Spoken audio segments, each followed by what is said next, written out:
Hey everyone, and welcome to another video. Today, we are diving deep into the bleeding edge of cybersecurity. We are looking at the intersection where advanced artificial intelligence meets rigorous penetration testing. We are talking about HexStrike AI, specifically the MCP agents framework. Now, before we jump in, it is vital to set the stage. The world of cybersecurity is changing rapidly. The days of running static scripts and manually checking every single port are evolving. We are moving into an era of automation, but not just simple automation. We're talking about autonomous decision-making. That is exactly what we're covering today, the HexStrike AI MCP cybersecurity automation platform. This is a framework designed for the modern ethical hacker. It's built to leverage the power of large language models to perform comprehensive security assessments. But a quick disclaimer before we get technical, this tool is powerful.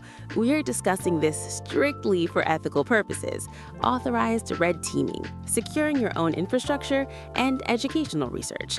The goal of HexStrike is to find vulnerabilities so they can be patched, not to exploit them maliciously. So what exactly is HexStrike AI MCP? At its core, this is an advanced AI-powered penetration testing framework, but it distinguishes itself by its scale. We're looking at a system that integrates over 150 different security tools.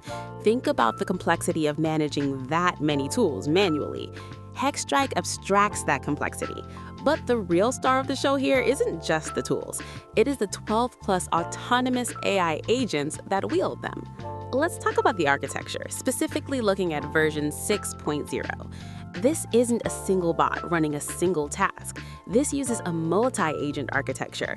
If you're familiar with the concept of AI swarms or agentic workflows, that is what's happening here. You have distinct agents, each potentially specialized or capable of handling different aspects of the kill chain, from reconnaissance to reporting. They possess intelligent decision-making capabilities. This means they aren't just following a rigid if-then flowchart. They're analyzing the context of the target and making decisions on the fly. This includes a vulnerability intelligence, meaning the agents are aware of current CVEs and exploit vectors and can apply that knowledge dynamically. Now, you might be wondering, how did this actually work under the hood? The secret sauce here is the MCP, or Model Context Protocol. This is the bridge. The AI agent connection allows you to hook up powerful models like Claude, GPT-4, or really any other MCP-compatible agent. They connect via the fast MCP protocol. This is crucial because it reduces latency. When you're scanning a network or testing an application, you want your AI brain to communicate with your hands, the security tools, instantly. Once connected, the process moves to intelligent analysis. This is the brain of the operation. The decision engine looks at the target. It doesn't just throw everything at the wall to see what sticks, which is a noisy and often ineffective way to pen test. Instead, it selects optimal testing strategies. If it sees a web server, it prioritizes web application attacks. If it sees a database, it shifts to SQL injection vectors. It optimizes the path of least resistance, just like a human attacker would. From there, we move to autonomous execution. This is where those 12 agents come into play. They execute the comprehensive security assessments. They run the scans, they interpret the output, and this is the most important part, they engage in real-time adaptation. Imagine a traditional scanner. It runs a scan, hits a firewall, and reports host down.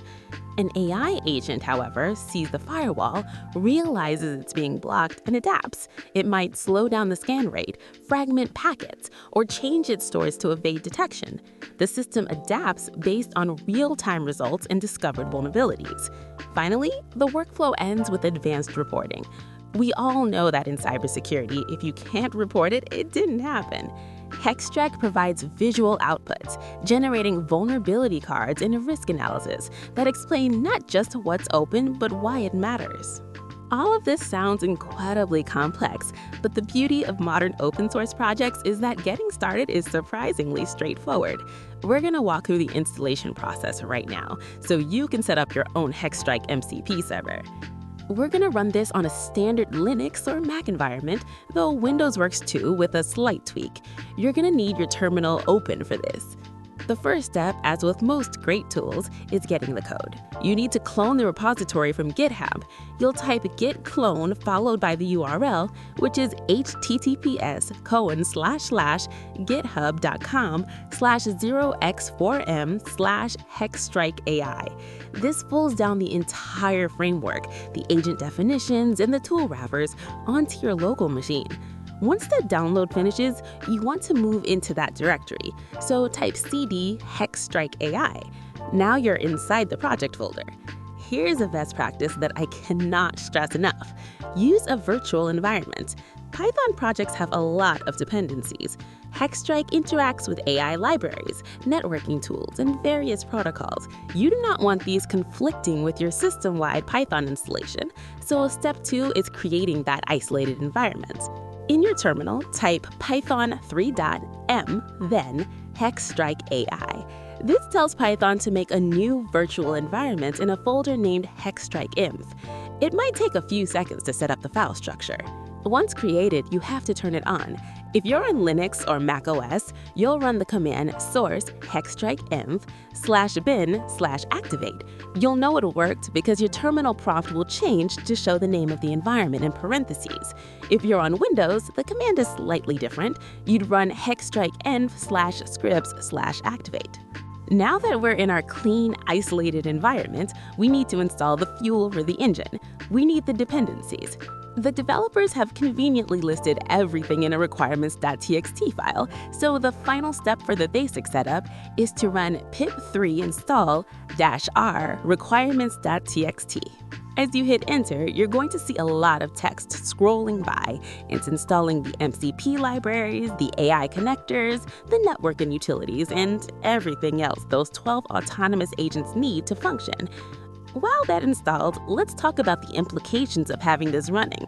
When you launch this server, you're essentially spinning up a team of junior pen testers on your laptop. You can direct them to an IP address or a domain you own, and they'll start the loop. Recon, analyze, decide, execute, and report. The ethical way we mentioned in the title is about control. Because these agents are autonomous, you need to define the scope strictly. HexStrike allows you to set boundaries. You can tell the agents, only test this specific subject, or do not perform destructive attacks. This is what separates a professional tool from malware. You're the commander, the AI is the squad. You set the rules of engagement. It's also worth noting that because this uses the fast MCP protocol, it's modular. If a new AI model comes out next week that's better at code analysis, you can potentially swap out the back-end brain of your agents without rewriting the entire HexStrike framework. That's the power of the Model Context Protocol. It standardizes how the AI speaks to the tools. So, once your installation script finishes, you're ready to configure your API keys for whichever LLM provider you're using, be it OpenAI, Anthropic, or a Mogul model, and start your first scan. This represents a massive leap forward in how you approach security. It lowers the barrier to entry for complex testing, but it also raises the bar for defenders. If the red teams have AI agents, the blue teams need them too. HexStrike is a glimpse into that future where AI fights AI in the digital spectrum, all overseen by human experts. Thank you so much for watching. If you found this breakdown helpful, make sure you star the repository to support the developers and keep experimenting ethically. I'll see you in the next one.